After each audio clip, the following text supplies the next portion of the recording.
CPC 3 RAB 14 Tangail camp কর্তৃক অভিযানে 127 KG 200 গ্রাম কথিত অবৈধ মাদকদ্রব্য গাঁজাসহ মাদক কারবারি মোহাম্মদ নজরুল ইসলামকে গ্রেপ্তার। সিপিসি 3 র্যাব 14 টাঙ্গাইল ক্যাম্পের তথ্য প্রযুক্তি এবং গোপন সংবাদের ভিত্তিতে জানতে পারে মাদক কারবারিরা টাঙ্গাইল জেলার মধুপুর থানাধীন অরণখোলা এলাকায় বিপুল পরিমাণে অবৈধ মাদকদ্রব্য গাঁজা নিজেদের হেফাজতে রেখে কেনাবেচা করছে। উক্ত সংবাদের সত্যতা যাচাই এবং অবৈধ মাদকদ্রব্য উদ্ধারের লক্ষ্যে 9 ডিসেম্বর 2025 খ্রিস্টাব্দ রাত আনুমানিক 2:30 ঘটিকায় র্যাব 14 সিপিসি 3 টাঙ্গাইলের একটি চৌকস আভিযানিক দল উক্ত এলাকায় অভিযান পরিচালনা করে। অভিযান চলাকালীন সময়ে টাঙ্গাইল জেলার মধুপুর থানাধীন ভুটিয়া শাকিনস্ত মোহাম্মদ নজরুল ইসলাম বয়স 30 পিতা জব্বার আলীর বাড়ির মধ্যের শয়নকক্ষের ভিতরে ট্রাঙ্কে লুকায়িত অবস্থায় 114 কেজি অবৈধ মাদকদ্রব্য গাঁজা উদ্ধার করে।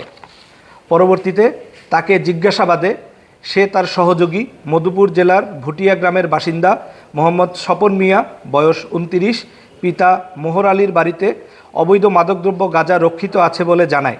এ সময় ধৃত আসামি এবং উপস্থিত সাক্ষীসহ আভিযানিক দলটি মোহাম্মদ স্বপন মিয়ার বাড়িতে গমন করলে পূর্বেই র্যাবের অবস্থান টের পেয়ে মাদক কারবারি মোহাম্মদ স্বপন মিয়া এবং তার স্ত্রী মোসাম্মদ জেসমিন বয়স 27 পিতা মোহাম্মদ ওসমান বাড়ি থেকে পালিয়ে যায়। পরবর্তীতে সাক্ষীদের সামনে বাড়ি তল্লাশি করে 13 কেজি 200 গ্রাম অবৈধ মাদকদ্রব্য গাঁজা উদ্ধার করা হয়।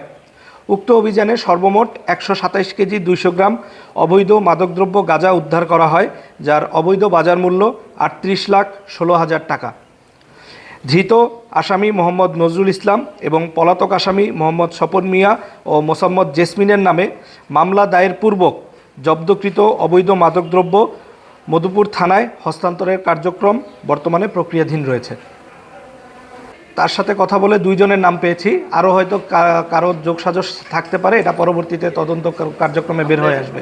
তদন্ত বর্তমানে মামলা তার নামে মামলা দায়ের করা হচ্ছে এবং যারা পলাতক আছে তাদের নামেও মামলা দায়ের পূর্বক আসামিদেরকে হস্তান্তর করার পরে এটা তদন্ত কার্যক্রম চলমান থাকবে। আমরা ধারণা করতেছি এই অবৈধ মাদকদ্রব্য গাঁজা হবিগঞ্জ থেকে আসছে।